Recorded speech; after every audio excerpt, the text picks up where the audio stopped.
যে ব্যক্তি কোনো বিষয় নিয়ে বারবার বারবার আল্লাহর বিরক্ত করে না, তারপর আল্লাহ রেগে যাও।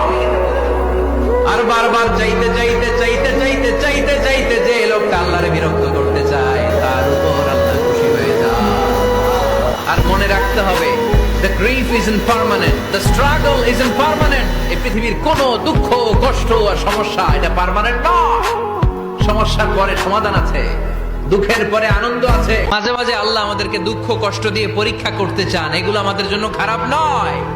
এই দুঃখ কষ্ট বিপদ আমাদের কোমরকে সোজা করে, আমাদের পায়ের মাটিকে শক্ত করে। চিল্লায় বলেন ঠিক কিনা? প্রতিকূল পরিবেশে কিভাবে বাঁচতে হয় এই দুঃখ কষ্ট আমাদেরকে শিখায়। এজন্য মুমিন বান্দার বৈশিষ্ট্য হচ্ছে দুঃখ কষ্ট বেদনা জ্বালা এগুলোতে সে আপসেট হয় না, সে হাল ছেড়ে দেয় না, সে ভরসা রাখে একজনের উপর। চিল্লায় বলতে হবে তিনি কে? কারণ মুমিন জানে রাত্রি যত গভীর হয় অন্ধকার তমানিসা ভেদ করে সুবহে সাদিক হয়।